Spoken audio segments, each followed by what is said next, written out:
تستمتع بالأرجيلة أو الشيشة؟ ولكن ماذا عن تنظيفها وإعدادها؟ الكثير من التعب مما قد يفسد المتعة. نحن لدينا الحل. لأول مرة نظام شيشة فاك المتكامل لإعداد وتنظيف الشيشة صمم خصيصا ليمنحك متعة كاملة. لا داعي لتنظيف الشيشة بالماء بعد الآن. بسهولة وفاعلية تخلص من الشوائب والعوالق تماما. إعداد الفحمات قصة أخرى مربكة. مع شيشة فاك بسهولة وسرعة وفي أمان تام الفحمات جاهزة في لحظات. بأقل جهد الشيشة جاهزة تماما بفضل نظام شيشة فاك للتشغيل التلقائي لتبدأ الإحساس الغني بالمتعة وبالمذاق المفضل لديك. نظام شيشة فاك العالمي هو الحل الأمثل بفاعلية وأمان تام. اجعل تجربة الشيشة كل مرة أكثر متعة وبسهولة. للطلبات يرجى زيارة الموقع الإلكتروني getshishavac.com. كما يمكنكم الاتصال على رقم الهاتف 855 شيشة فاك 855-744-7428.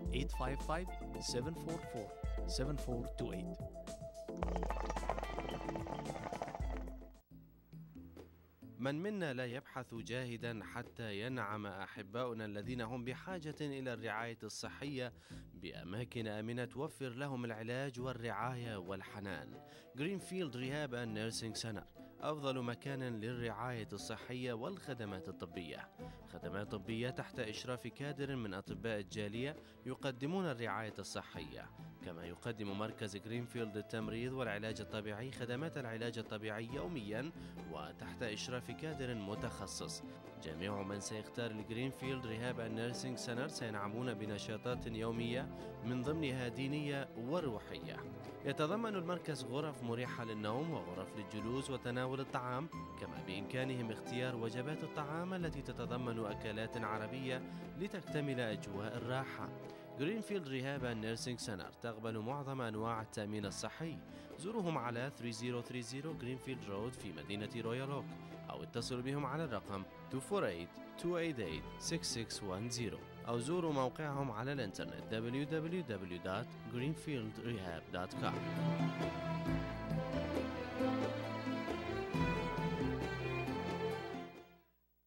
تبحثون عن مهنة جديدة أو مهتمين بالحصول على شهادة في مجال النادر؟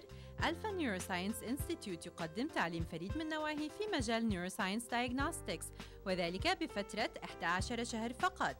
ألفا نيوروساينس انستيتيوت يقصده التلامذة من مختلف أنحاء الدول العربية ليكسبوا خبرة مميزة وشهادة تضمن فرص العمل. برامج التعليم تتضمن EEG Nerve Conduction Studies, Intraoperative Monitoring, Polysomnography Technology. كما يتضمن البرنامج Clinical Rotations في أهم المستشفيات كبومونت وسين جون. طلابنا يحصلون على وظائف بسرعة وخلال فترة التعليم. الصفوف تبدأ January 2nd. اتصلوا على 248-499-7541 أو 248-330-3520.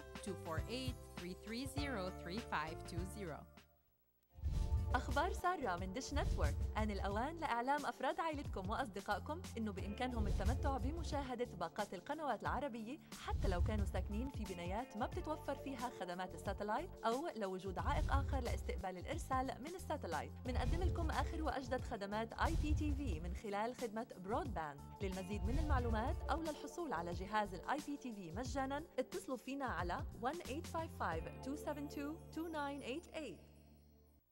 Proud to stand on our own, proud to be homegrown, a familiar face and a name you know. Come on, we know you, we know your needs, we know what being a neighbor means. Can you hear it? Fueling the American spirit. No matter when, no matter where, Marathon will take you there. With the new Marathon Visa credit card, you earn up to 25 cents per gallon off all Marathon purchases.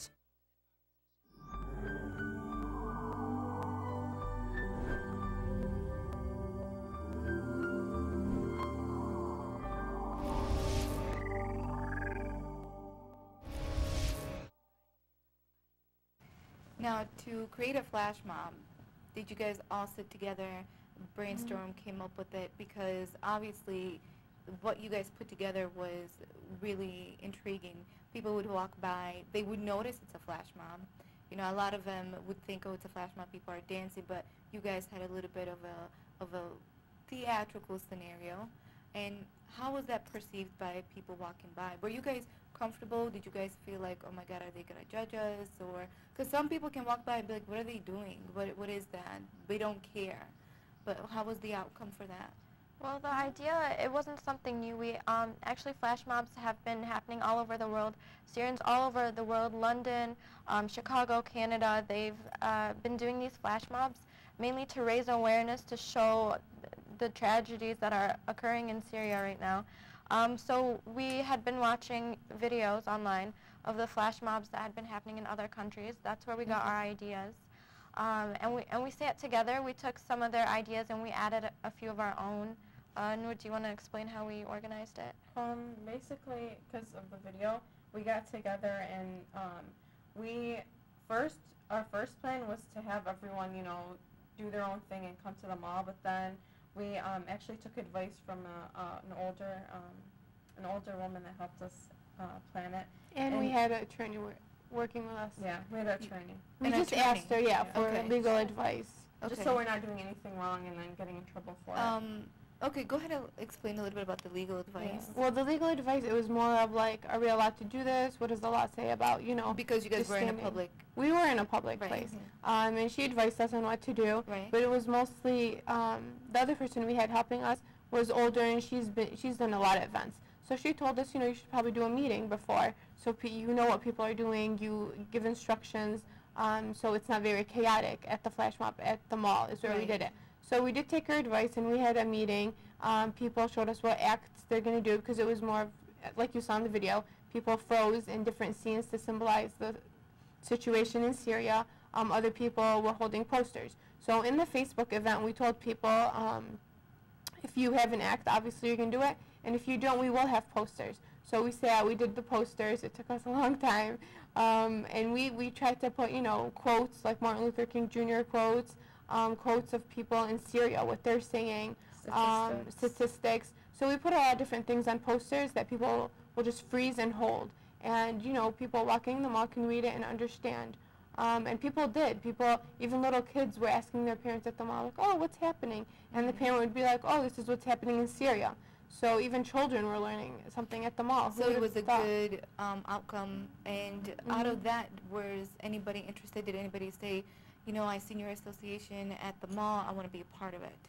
It was more of just spreading awareness more than advertising for the association. Yeah. The association was more advertised online. When the video was posted, people, because in the description there was a website, so that's how people started seeing what the website is and what our association is, and that's how we started getting way more orders on the hoodies. It's because people saw Now, how many people were in that flash mob? Over 50. That participated? We don't have an exact number because we didn't have anyone to count how many people came. And some people just came to watch. Yeah. Yeah. But to say at least 50 people, that's huge. Yeah, we were actually expecting less, and we were like, okay, if we have 30, 40 people, it'd be good. And then the day of, people were coming, and we were freaking out. All four of us were on our phones, at different parts of the mall, making sure everyone knows where they're going and stuff. We were all overwhelmed, and but I mean, we were at also the end, scared. it just felt so good. Good. You actually have accomplished something, and bringing other people into this and having them help your cause and just working together was just something that you don't see enough in the world today. And people want to help. People want to do what they can. So if you have something planned, they will help. They will join. Perfect. And a lot of people in our community are so supportive. I mean, that's something we can't forget.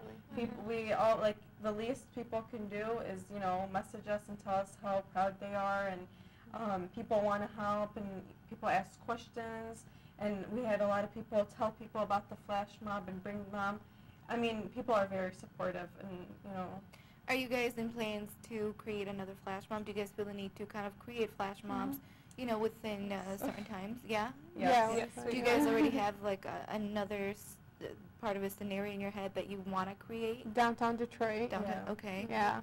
Is there any time that you, obviously not now because it's cold, but do you guys ever feel that you need to take it to the streets, or? They're actually now, even if it's cold. You're willing to? Yeah. We're willing to, stand for 5 minutes in the cold. I mean, our brothers and sisters in Syria and our friends and family, they're all suffering, and just to stand 5 minutes in the cold is nothing compared to what they're going through. You're right. You're right. Absolutely right. And I'm sure, obviously, you said support is very important, and obviously, you guys must have told your parents and anybody that's around you that you want to create this. What was their response? What did they say to you? Were they like, oh my God, but you're going to school, it's going to take up your time, or were they, go for it, we'll help you? What was it? My family was extremely supportive. They just, I mean, I wouldn't give them up for the world. Like, they're just very, like, supportive of everything I do. And I mean, first, like, having, like, from my personal, outside of the Syria activism, choosing an art career was a big step for my parents. Like, they didn't really see a future in it, but I pushed them to, you know, like, believe in me, and they believed in me since the beginning, and everything I do, their total support. They were in the flash mob video, they were there. So that's amazing. That's really great. And Noor and I can relate a lot because also film major is not something a parent would because it's they don't see the future in our culture. It's like if you don't study being a doctor then what are you gonna do? So obviously it took a lot of convincing, but after that I feel like I took the big step. So now whatever I do, like Nurla said, very supportive. My mom was calling her family everywhere around the world, telling them, oh my God, my daughters are doing the hoodies, and it's a success, and they did a flash mob. So now I just kind of want to go through each of you one by one, and I want you guys to kind of tell me the conditions of what's going on back home a little bit, and how that is affecting you, but on a personal level, because obviously you guys are choosing to put a lot of your time into this, and whether you're working and going to school, obviously you have a conscious state of mind that at this point this is what's happening because I know this because I watched it and it keeps happening. So I'm sure that there's one particular condition that's going on every day that's hitting you guys big time. I think all four of us is children and women, because they are, I mean, the men, it's a lot of the times in history it's men who get targeted and killed and imprisoned and stuff, and it's very sad. But what's worse, I feel, you know, what's worse is when children are being tortured and, you know, killed. And then another thing that's really, you know, really sad is that when kids are brought back to their parents, I mean, the worst thing a parent can see is their child. You know, a parent always wants to see their child in the best, you know, form and successful and stuff. And when I feel like the regime is hitting, you know, the adults the most with their children, because that is a parent's weakest point. Yeah. And another thing is the women that are being raped and, you know, becoming sex slaves and stuff. Being for women, I think we can relate. Like, we can, you know, that's horrible. That's the worst thing that can happen to a female. We can't even, like, we can't even imagine how horrible it would be if, like, any one of us four were in that situation. And when someone tells us the story, like, we had people that came from Syria and said what their family told them, and, you know, news spreads, and when you hear a story of, like, gang rapes and what they do in the prisons to women, I don't think I can comprehend that. I heard the story a couple of times. I don't think I can understand what they go through. Yeah, and the same with me when I watch or read, and I get goosebumps because and that's just from reading it. And if I try to picture it, I wouldn't even know how to handle it, because being a woman and having that feeling, it's very strong, and sometimes it makes me tear, and I can't take it. And I'm really, really sensitive to things like that, and it's great that you guys are taking a stand to do something. And the mothers seeing their children, like Noor said, that's the worst thing any mother can go through, because they are brutally hurting these children. They're cutting them up, they're beating them, they're cutting their nails, they're doing things like I didn't know people could do. Like, it's unbelievable. And a lot of times in the news, the mom would be talking, you know, what happened